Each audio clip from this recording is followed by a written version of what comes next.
오래전 방영되었던 이 무한도전이라는 프로그램에서 이 인생은 B와 D 사이의 C다라는 문장이 소개되었던 적이 있습니다. 물론 거기에서는 이 우스갯소리로 하기 위해서 이 벌스와 데스 사이에 치킨이 있다 이런 식으로 그 우스갯소리를 표현하긴 했지만 사실 이 문장이 의미하는 바는 사람의 출생과 죽음 사이에는 끝없는 선택이 존재한다라는 것을 알려주고 있는 문장이었습니다. 즉 인간의 삶의 처음부터 죽는 그 순간까지 단 한순간도 빠지지 않고 선택의 순간이 찾아온다는 것을 이야기하고 있습니다. 예를 들어볼까요? 여러분들이 오늘 아침에 눈을 떴을 때 알람을 듣고 일어날 것인가 혹은 알람을 끄고 5분 더 잘 것인가 선택하셨지요. 그렇게 선택을 눈 뜨자마자 했어요. 그렇게 몇 시간이 지나고 이제 식사 시간이 되자 오늘 성환이가 고민을 했을 겁니다. 대충 집에서 떼우고 올 것인가 교회 6층에 올라가서 먹을 것인가 또 그 선택의 순간이 기로에 서 있었던 것이지요. 그리고 그 다음에 이제 1시 반쯤 교회 갈 시간이 되자 귀찮으니 온라인 예배를 드릴까 혹은 그래도 신앙을 지켜서 이 자리에 나올 것인가 또한 선택하셨으리라 생각이 됩니다. 이렇게 우리의 인생에 있어서 이 선택이라는 것은 태어나서 지금 이 순간까지 그리고 여러분들이 죽는 그날까지 끊임없이 우리의 삶에서 떨어지지 않는 것이 바로 이 선택이라는 겁니다.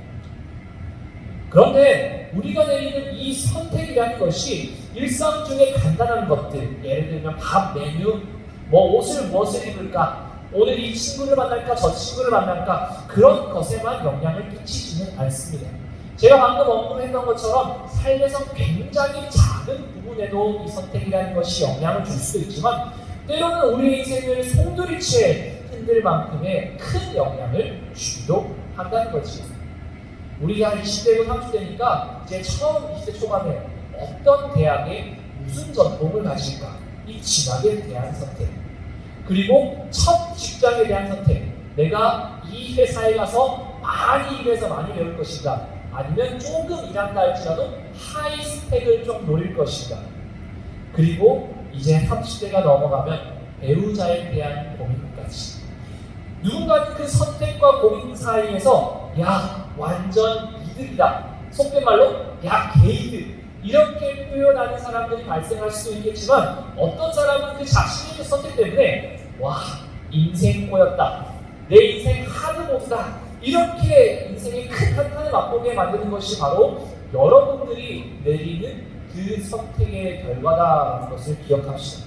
이처럼 우리의 인생에서 선택이란 여러분들의 삶을 결정하는 데 굉장히 중요한 것임에도 불구하고 너무나도 많은 상황 속에서 우리는 너무 쉽게 선택을 내리기도 하고 혹은 여러분들이 너무 간단하게 내린 그 선택 때문에 나온 그 하찮은 결과를 받아들여서 우리가 고통을 받을 때가 참 많다는 겁니다.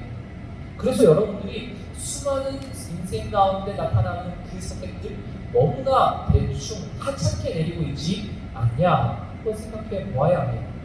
그렇지만 조금 다르게 우리의 인생을 생각해 봅시다. 여러분들이 내린 그 선택 때문에 당장에 여러분의 목숨이 사라진다고 한다면 여러분들이 이때까지 내렸던 그 선택을 쉽게 내릴 수 있겠느냐 말입니다. 지금까지 너무나도 쉽게 내렸던 그 선택이 그 작은 선택 하나 때문에 내 목숨이 사라진다면 여러분들이 지금 대충 던졌던 그 선택 아마 쉽게 내리지 못할 겁니다. 제가 어떻게 그렇게 확신할 수 있는가? 여러분들 제가 또래 모임들 할 때 누구누구 형제, 누구누구 자매 뭐 먹을까요? 말해도 30분이고 1시간이고 메뉴가 정해지지 않는데 여러분들 그렇게 이야기하는데 그렇게 중요한 것이 달려있을 때 여러분들이 쉽게 결정할 수 있겠느냐 말이죠. 즉 여러분들의 귀한 목숨이 달려있다면 그 선택은 신중해질 수밖에 없다는 사실을 기억합시다. 이처럼 선택의 순간은 지금 이 예배를 드리고 있는 여러분들 모두에게도 주어졌고요. 이 자리에 있는 21세기 모든 삶을 살아가는 세상 사람들에게도 주어졌고 또한 일제강점기 가운데 고통을 받았던 종류의 선조들도 가지고 있었습니다. 또한 함께 읽었었던 이 말씀 속 다니엘의 세 친구 또한 그 선택의 기로 가운데 서 있음을 기억합니다. 그렇지만 조금 다른 점이 있습니다. 모든 사람에게 똑같이 선택의 기회가 주어졌음에도 불구하고 왜 일제강점기 가운데 순교한 사람들의 선택만, 그리고 다니엘의 세 친구가 보여줬던 선택들만 왜 이 역사의 기록 가운데 남아 있었느냐 한번 생각해 볼 필요가 있습니다. 그 이유는 간단합니다. 그들이 내린 선택, 그리고 그 선택으로 나온 그 열매들을 되돌아보면 그들은 일반인들이 지녔던 선택의 기준과 다른 기준을 가지고 있었다. 때문에 하나님께서 주신 놀라운 기적이 그들의 삶과 선택을 통하여서 나타나게 되었다. 그리고 그 결과로 우리는 그들의 모습을 바라보면서 신앙인으로서 본받아야 할 모습이 이런 것이구나라는 것을 깨닫도록 만들기 위해서 하나님께서는 일제강점기에 고통을 받았던 그 신앙의 선배들을 통해, 그리고 다니엘서에 나타난 이 다니엘의 세 친구들의 이야기들을 우리의 삶 가운데 이 텍스트로 남겨주셨던 것입니다.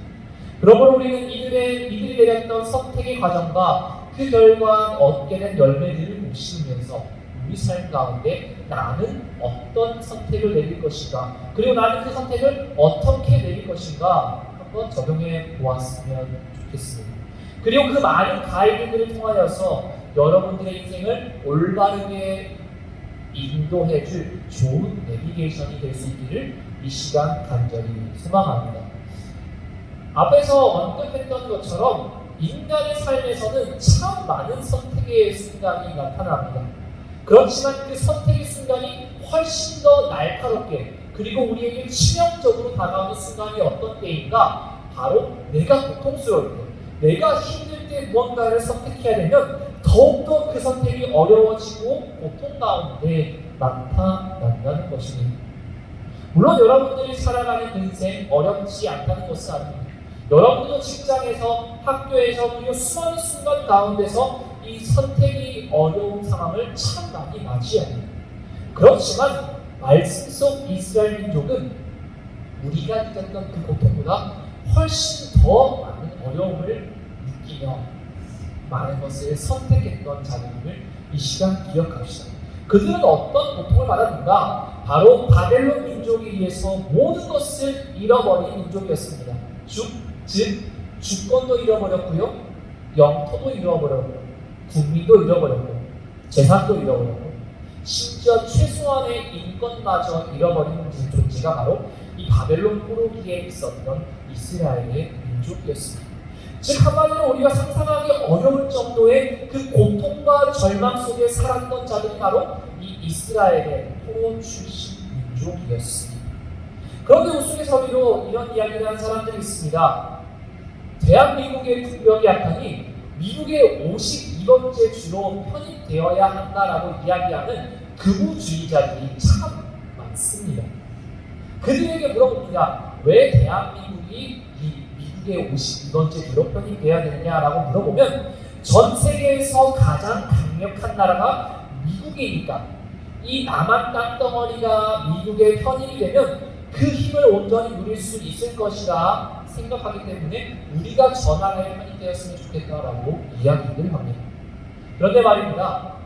이 21세기에도 미국 본토가 아닌 미국령 자치 지역에 속해 있는 사람들은 이 알게 모르게 차별을 당한다고 합니다. 예를 들면 이 미국 시민권을 가지고 있는 사람들 중에서 본토 사람들은 이 영주권을 가지고 있으면 미국에 살고 있는 거주지 인근의 시립대학에서는 거의 무료로 학교를 다닐 수 있지만 이 미국령 자치기구인 괌에 살고 있는 사람은 그 본토 학교에 가지 못한다는 거죠. 그런 식으로 눈에 보이는 차별이 여전히 존재하고 있는데 21세기가 아닌 수천 년 전 바벨론 제국이 이스라엘 민족에게 펼쳤던 그 식민 통치가 아름답고도 상식적이냐 되돌아보았을 때 절대 그렇지 않을 것이다 라는 것을 여러분들이 상식적으로 깨달을 수가 있다는 것입니다. 그렇다면 바벨론 제국은 이스라엘 민족에게 어떤 어려움을 주었을까요? 첫 번째로는 이스라엘 민족을 예루살렘 땅에서 흩어버려서 바벨론으로 강제 이주를 시킵니다.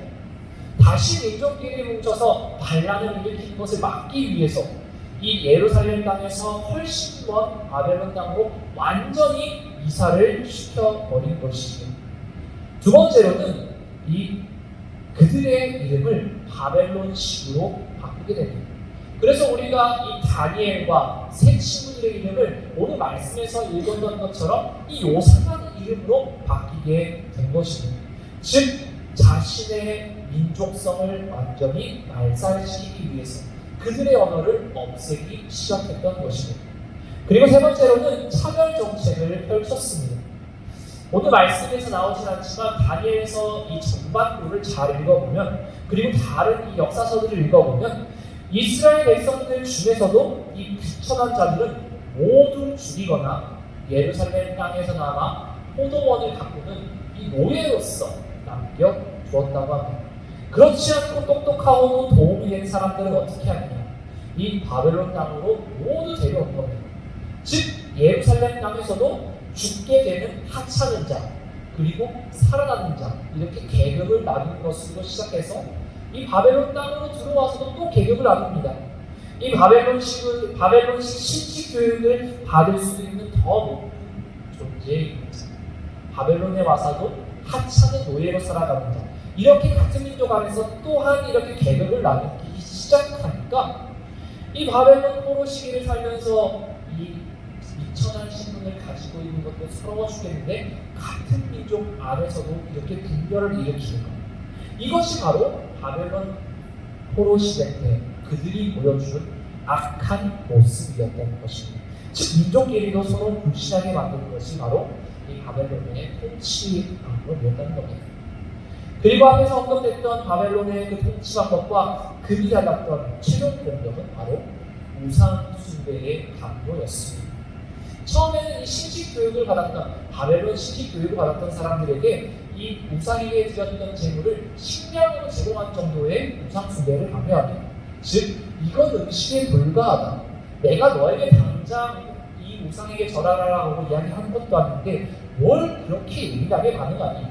그냥 이 음식만 먹으면 돼. 내가 너희에게 바라는 것은 더 큰 것이 없어. 이런 식으로 가스라이팅을 점점 하다가 나중에 이 다니엘서 3장까지 오게 되면 수많은 사람들을 이제 우상 숭배에 적극적으로 참여하게 말합니다. 바로 이제 말씀에서 이렇게 이야기하지요. 너희는 나팔과 피리와 수금과 삼판금과 양금과 생황과 및 모든 악기 소리를 들을 때에 어떻게 하라? 엎드려 느부갓네살이 세운 금 신상에게 절하라 라고 우상 숭배를 강요하는 상태까지 이르게 됩니다. 그러나 이미 너무 오랫동안 그 이스라엘 민족을 포함한 수많은 포로들은 그 바벨론 민족에게 가스라이팅을 당해왔기 때문에 이제는 내가 이때까지 이 재물들도 먹어왔는데 나팔과 피리와 수금과 사면금이 올 때 기껏 그냥 한번 절망하면 되지. 그냥 그것은 민족의 행사니까 내가 눈 한 번만 딱 감고 그냥 넘어가자. 이렇게 계속 가스라이팅을 당하다 보니까 다니엘의 세 친구를 제외한 모든 사람들이 우리가 함께 보고 있는 이 그림처럼 이 금신상에 절을 하게 되었던 겁니다. 물론 이와 같은 자들의 모습을 바라보며 일부 마음이 약한 사람들은 이렇게 이야기하기도 합니다. 얼마나 포로 생활이 힘들었으면 신앙생활을 내려놓을 수밖에 없는 저런 행동을 했겠냐. 이렇게 안타까운 감정을 표하는 사람들도 분명히 있다는 것입니다. 그리고 상식적으로 조금만 생각해보면 꺾이지 않는 대담과 부러진다라는 말처럼 바벨론의 억압에 꺾이지 않고 버티다 보면 결국 고통을 당하거나 죽임을 당하는 것이 당연하기 때문에 조금 부끄러울지 모르지만 나중을 위해서는 조금만 세상과 타협하고 굴복하는 삶을 살아가는 것이 편하다는 것을 여러분들도 알고 그 시대를 살아간 사람들도 익히 알고 있었다는 겁니다. 그리고 저를 포함한 대다수는 그 시대를 살았다면 아마 처음 신앙을 끝까지 지키겠다고 이야기할 수도 있겠지만 상당수는 많은 것들을 포기하고 타협할 가능성이 높습니다. 저도 저 시대에 가게 된다면 저렇게 타협하고 그냥 무상숭배를 할 것 같아서 너무나 부끄럽다는 겁니다. 그렇지만 이 함께 읽었던 말씀 속 인물들은 상식 속에서 살아가는 우리와 정말 다른 생각을 지녔던 참된 그리스도의 자녀였습니다. 맹렬히 타는 풀무불이 그들을 삼킬 것처럼 타오르고 있었지만 그들은 이 다니엘서 3장 18절과 같이 고백합니다. 이렇게 말이지요. 그렇게 하지 아니하실지라도 왕이여 우리가 왕의 신들을 섬기지도 아니하고 왕이 세우신 금시상에게 절하지도 아니할 줄을 아옵소서 하고 담대하게 고백했다는 것이, 그리고 그 결과로 그들은 맹렬히 타오르는 그 풀무불 속에 들어가야 하는 징벌과 저주를 맞이하게 됩니다. 그렇지만 그들은 목숨을 위해서 구차하게 굴복하지 않고 끝까지 저항의 자리에 서 있었음을 이 말씀을 통해 우리가 발견할 수가 있었습니다. 즉 신앙의 고백 때문에 내가 고통을 당하든 말든 하나님께 도움을 받든지 전혀 신경 쓰지 아니하고 신앙 때문에 죽어도 괜찮다라는 이 일사각오의 신앙을 보여줬음을 이 다니엘서 말씀을 통해 우리가 발견할 수가 있었습니다. 또한 그들은 신앙의 줏대를 잡고 배교자의 자리에 서지 아니하고 순교자의 자리에 서서 끝까지 그들의 신앙을 지켰음을 이 말씀을 통해 발견할 수가 있었습니다. 그렇지만 이 성경을 이 하나님의 역사가 아니라 소설로서 생각하는 사람들은 이 다니엘의 세 친구의 이야기를 신화 정도로 보는 사람들이 정말 많습니다. 그들의 주장을 따르자면 이렇지요. 지렁이도 밟으면 흡수라는데요. 만물의 영장인 인간이 그렇게 죽임을 당하는 그 순간 마냥 신앙의 절개를 지킬 수 있겠느냐? 저 이야기는 가짜다라고 이야기하는 사람들이 굉장히 많습니다. 그렇지만 모두가 불가능하다라고 주장했던 그 다니엘서의 이야기는 일제강점기 이 조선 기독교 선조들의 모습 가운데 똑같이 재현되었습니다. 심지어 일제강점기에 보여준 그 악랄한 통치 방법은 수천 년 전에 일어났던 일이지만 이미 바벨론 시기에 똑같이 나타났었던 식민지 통치 방법이었던 것이지. 그렇기 때문에 그렇게 고통 가운데 수천 년이 지났지만 똑같이 신앙의 절개를 지켰던 그들의 모습을 바라보면 하나님의 역사는 그대로 반복됩니다. 이래서 하나님이 위대하시구나라는 깨달을 수가 있었습니다. 그러므로 오늘 함께 이 다니엘서와 동시에 이 조선시대, 일제강점기 시대의 역사를 함께 배워보려고 합니다. 방금 이야기했던 것처럼 일제강점기에 이 수많은 민족의 신앙의 선배들은 수많은 신앙의 절개를 시키기 위해서 많은 것들을 내려놓았습니다. 그리고 상당수의 사람들은 이 바벨론 통치와 똑같이 근신상에 절했던 것처럼 수많은 사람들은 자신의 고난과 고통을 피하기 위해 내 상식에 따라 그리고 일체가 허락한 마약과도 같은 계략에 빠져 민족과 역사와 하나님을 향한 신앙을 버리고 자신의 이영화를 위해 살아갑니다. 즉 친일파가 되었다는 것이. 왜냐하면 그들의 상황도 이해가 됩니다. 1910년대에는 헌병통 통치 때문에 대한민국에 있는 수많은 민족들은 이 경찰들에게 두들겨 맞으면서 수십 년을 살았습니다. 그렇게 10년이 지나자 1920년대 민족 분열 통치로 얘는 착한 애, 쟤는 나쁜 애 이런 식으로 가스라이팅을 당하면서 이 같은 민족 안에서도 서로 평가의 길을 시전하기 시작됩니다. 이렇게 착한 사람과 나쁜 사람이 완벽히 갈라진 1930년대 중반 이후가 되자 이제는 황국 식민화 통치기에 이르러서 이제는 나쁜 애들은 철저히 핍박하는 그런 상황에 처하자 이제 착한 애들도 나쁜 애들도 모두 이런 생각에 빠집니다. 그러면 그렇지. 그냥 이대로 살자. 내가 뭘 하면 되겠냐. 모든 것을 포기하고 살아갔던 것이 조선 기독교인들을 포함한 당시 일제강점기를 살아가는 민족의 모습이었습니다. 그렇지만 일본 제국은 조선인들을 향해 단순히 육체적인 고통만 가하지 않았습니다.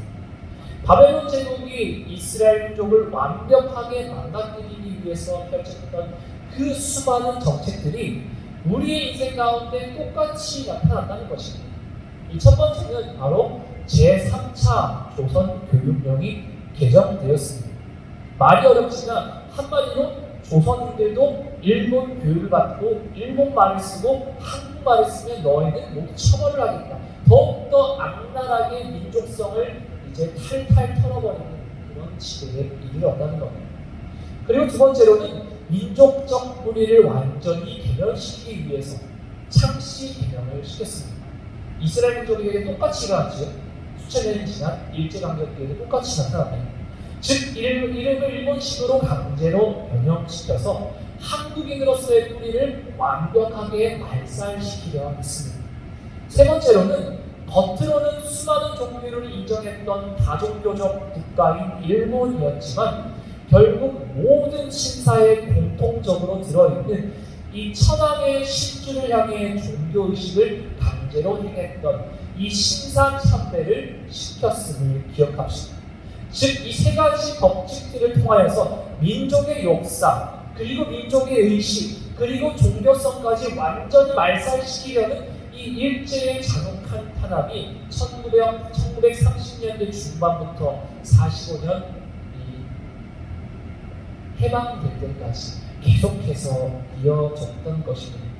거기에다가 앞에서 언급되었던 약 30년 동안 진행된 그 일제의 가스라이팅 때문에 이 조선 사람들은 다른 사람과 자신을 비교하며 내가 이렇게 나쁜 모습을 보여주고 타협하는 모습을 보여주는데 쟤보다는 괜찮으니까 나 정도면 괜찮겠지. 이렇게 점점 더 많은 타협을 하는 마인드와 자신의 욕심을 위해 행했던 수많은 일제 그 친일 행위들이 섞여서 이 조선의 민족성은 물론 이 조선 기독교가 완전히 박살나게 된 것이 1930년대 중반부터 45년간 약 10년 동안의 역사였습니다.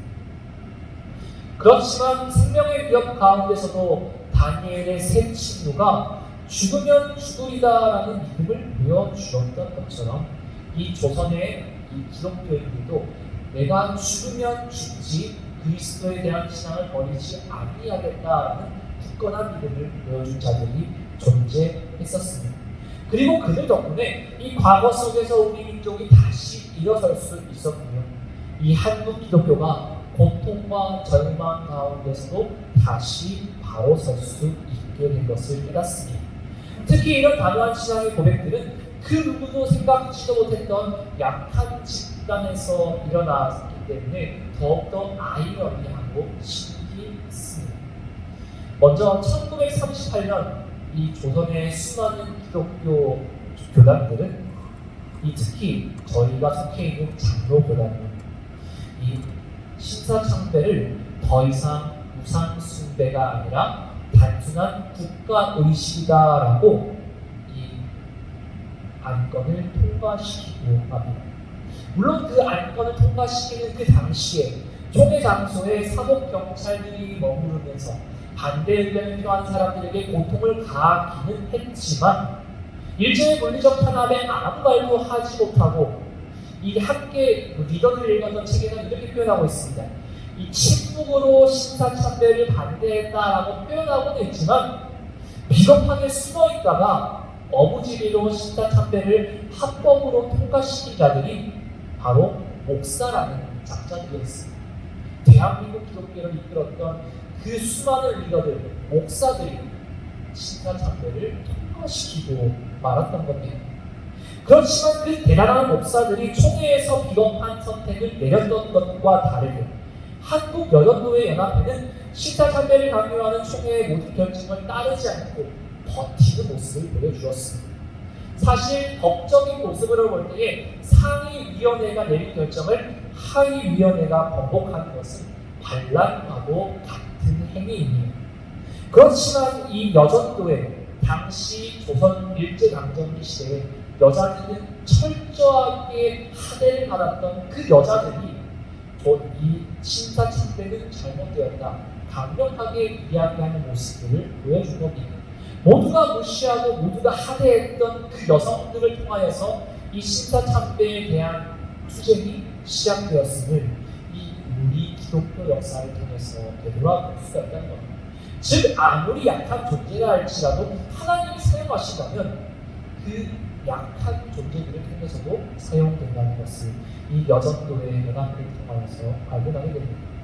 이 겨자씨와 같은 작은 자들의 저항은 여성들뿐만이 아니라 이 경상도 지역에서도 나타납니다. 전통적으로 지금 현재 21세기도 똑같이 나타나는 현상은요, 이 경상남도와 경상북도는 제일 늦게 복음이 전파된 곳입니다. 그리고 그곳은 유교적, 불교적, 미신적 요소가 굉장히 많기 때문에 지금도 기독교가 잘 전파되지 않는 민족이 바로 이 영남 지방 사람들입니다. 그 결과 전국적으로 가장 낮은 고도마일 3% 미만 거의 미전도 종족이라 부르는 집단이 바로 이 부산 경남, 이 경북 지역이라고 이야기하죠. 그런데 참 신기한 게 그렇게 약한 존재이고 나약한 집단이기 때문에 당시에도 그렇고 지금도 총회에서 이 영남권의 투표권은 많지 않습니다. 물론 총회장님들이 영남 지방 사람들이 많긴 하지만 이 교인 수를 기준으로 투표권을 가지고 있기 때문에 1900년대 초반이나 21세기나 이 경남과 경북 지방의 표는 작고 목소리가 작을 수밖에 없습니다. 그렇게 약하고 부족한 집단이지만 하나님께서 이들을 사용하실 때에 꼰대적 기질을 가지고 있었고 아무 말도 통하지 않고 이 막무가내로 행동하는 그들에게 복음을 허락하셨을 때에 가장 거세게 신사참배 운동을 실현시켜 주었던 그 신사참배 운동의 시작이자 핵심이 되었던 것이 바로 영남 지방이 되었던 것입니다.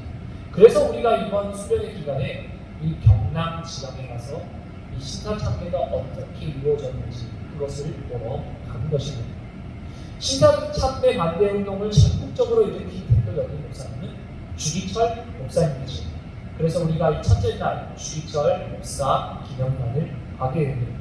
그리고 그 영향을 이어받아 영남 지방의 신사참배 운동을 계승했던 한상동 목사님, 그리고 이와 같은 반대 운동을 영남 지방에 한정시키지 않고 호남까지 옮겨서 사랑으로 실천했던 손양원 목사님, 이들 모두가 갈릴리에서 무슨 선한 것이 나올 수 있겠느냐라고 조롱했던 그 예수님의 시대처럼 영남 지방에서 무슨 선한 것이 나올 수 있겠느냐라는 그 비아냥 속에서도 이 놀라운 열매를 만들게 된 역사의 시작이었음을 여러분들이 기억하였으면 좋겠습니다.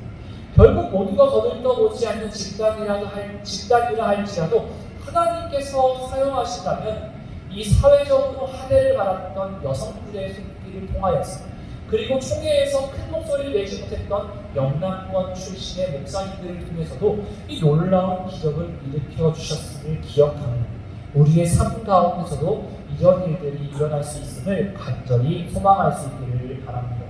이제 말씀을 정리합니다. 그렇다면 오늘 하루 살아가는 우리는 어떤 모습과 어떤 다짐을 가지고 살아야 할까요?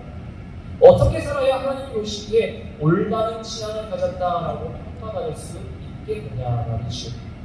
다니엘의 친구들과 일제강점기에 순교했던 목사님들처럼 당장 우리가 고통을 받아야만 하나님께 칭찬받는 올바른 신앙이 있는가요?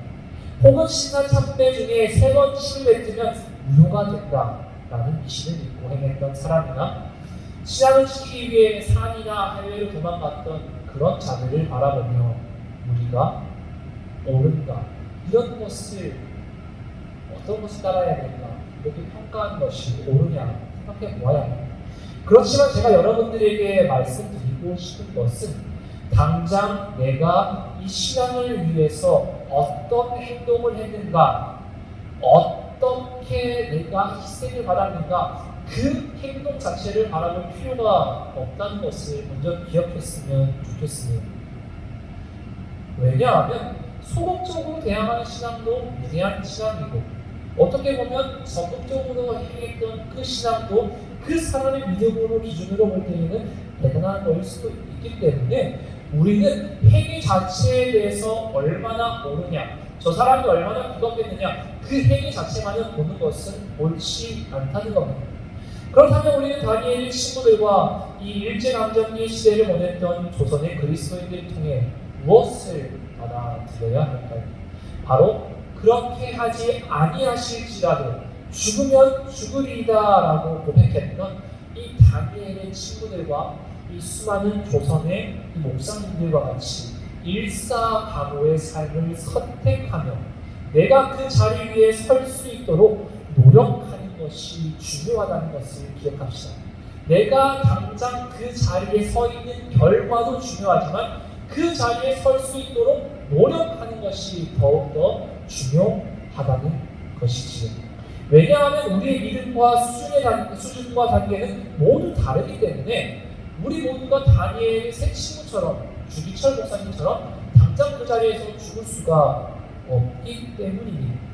그렇지만 우리가 그 자리에 설 수 있도록 끊임없이 나의 신앙을 되돌아보고 그것을 이룰 수 있도록 하나님께 계속 기도드리며 도움을 구하며 살아갈 때, 지금 당장은 순교의 자리에 서 있지 못한다 할지라도 우리가 가지고 있는 그 수많은 성화의 과정을 통해 하나님 나라에 들어가기 그 직전 일사각오의 삶의 모습으로 순교의 자리에 서게 될 수 있다는 것을 믿음으로 고백했으면 좋겠습니다. 그렇게 우리가 그것을 바라보고 꿈꾸고 계속해서 바꾸어 나가볼 때에 하나님이 보시기에 올바른 삶이 된다는 것입니다.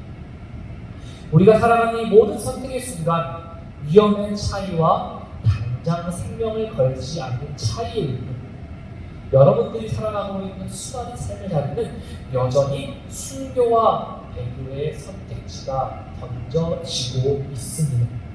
비록 욕심 때문에, 나의 그 욕망 때문에 끊임없이 배교의 카드를 듣는 것이 나의 솔직한 모습이라 할지라도, 내가 그렇게 실수한다 할지라도 다시 한 번 더 하나님께 기도드리며 하나님의 도우심을 구하며 내가 지금 당장 들었던 그 배교의 카드를 내려놓고 순교의 삶이라는 카드를 고를 수 있는 그 용기를 달라고 고백하는, 그렇게 하나님의 인도하심을 구하는 삶을 살아갈 수 있기를 시간 간절히 소망합니다.